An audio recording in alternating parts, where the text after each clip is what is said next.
Assalamualaikum warahmatullahi taala wabarakatuh. Perkenalkan, nama saya Yenisti Komalia, NPM 219100420068, program studi pendidikan ekonomi. Di sini saya perusahaan multinasional itu yang saya pakai ada PT Indofood, Sukses Makmur, Tbk. Profil dari PT Indofood ini bergerak dalam bidang makanan, olahan, bumbu minuman, kemasan, minyak goreng, pabrik gandum, dan pabrik pembuatan karung tepung. Perusahaan ini mulai beroperasi secara komersial pada tahun 1990. Strategi perkembangan perusahaan PT Indofood Sukses Makmur Tbk itu yang menggunakan 3 cara, yaitu linkage, learning, dan leverage.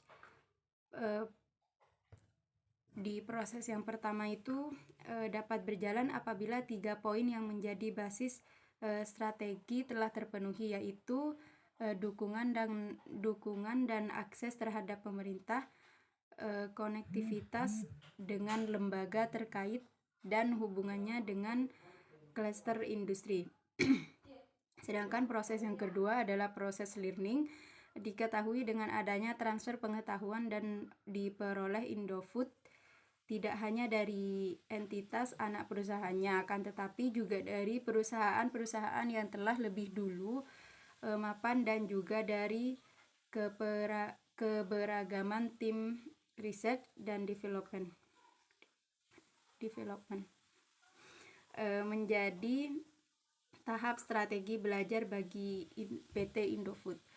Selanjutnya, pada proses yang ketiga, penelitian ini lebih fokus menggunakan pendekatan perspektif eselos atas dan mendapatkan bahwa produk unggulan didapat dari keberadaan top team manajemen. Nah, keberhasilan Indofood ini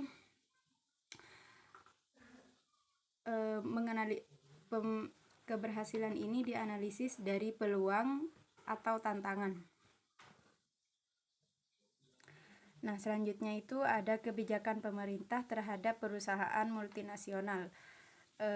Sejak ditetapkannya Undang-Undang Perseroan Terbatas atau PT Nomor 40 Tahun 2007 Ayat 74 tentang tanggung jawab sosial perusahaan, kebijakan pemerintah ini menjadi momentum yang sejalan dengan isu CSR secara global. Lebih lanjut di dalam undang-undang yang sama, yaitu ayat 76 menyebutkan perusahaan dituntut untuk memiliki laporan dari program CSR yang telah dilakukan oleh perusahaan tersebut. Nah, selanjutnya ada analisis terhadap perkembangan PT Indofood Sukses Makmur Tbk di Indonesia. Indofood Sukses Makmur itu perkembangannya itu pada tahun 2019 membukukan peningkatan laba bersih dari 2,54 triliun pada semester pertama 2019. Pada tahun 2020 pada semester 1 2020 itu membukukan 2,84 triliun.